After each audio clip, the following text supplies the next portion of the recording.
Арма қазағым өзін child free атайтын, оқығым келеді, карьерамды құрастырғым келеді, әлем бетін аралағым келеді саяхаттап, балалы болғым келмейді, шаңырақ көтергім келмейді дейтін жас азаматтарға, азаматшыларға менің бір кеңесім бар.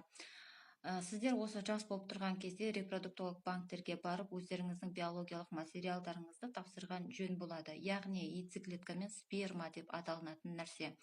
Ер азаматтар ондай неде біріншіден спермограмманы тапсыру керек. Спермография қарапайымы болады, сосын толық спермограмма болады. Ол енді бір қарапайымы 5000 теңгедей тұрады, ал толығы 20-30 мың теңгедей тұрады. Осы 2025 жылғы баға. Соны сіздің бедеусіз ба, бедеу емессіз ба, соны көрсетеді. Бедеулік бар болса, оны ерте емдеген дұрыс болады.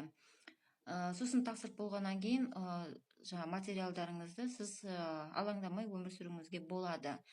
Оқисыз ба, саяхаттайсыз ба, тағы басқа бірдеңе істейсіз бе? Мен сіздерге айтып отқаным, менің жасым 35-те, мен бұрын child free болған едім.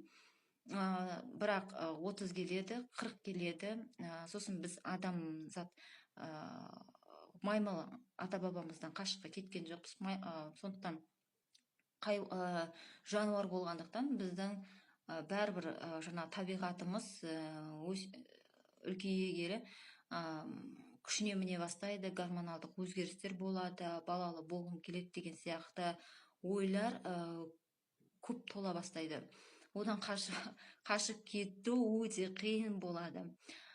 Сондықтан сонымен қоса мына кейбіргі азаматтар пәтерлі болған кезде, көлік нелерге қол жеткізген кезде олар бала туралы ойлай бастайды. Мен сіздерге мысал келтіремін. Мына 19 жастағы ер азаматтың шәуетінің сапасы 90%-дай болады. 90%-дан сәл жоғары ма, сондай болады. Сосын жасы 30-ға келген ер азаматтар, ол жасы 30-35-тің араларында ер азаматтардың шәуетінің сапасы 60%-ға дейін түседі. Яғни тек қана әйел азаматтың жаңа яйцеклеткасының сапасы құра бастамайды, ер азаматтың да шәуетінің сапасы төмендей бастайды. Соны біліп жүрейік. Бұл ақпаратты менен басқа ешкім айтқысы келмейтін сияқты, айтпайтын сияқты. Сондықтан мен сіздерге айтып отырмын. Біз 21 ғасырда енді өмір сүріп жатқан адамдармыз. Ауздарыңыз күйіп қалмасын, өкініп қалмаңыздар деген оймен мен сіздерге айтып отырмын. Сосын сіздер өте абай болыңыздар, себебі біздерге түрлі жаңағы ұғымдарды, қазақтардың сандарын көбеймеу үшін соны тықпалап жатыр. Аман болыңыздар.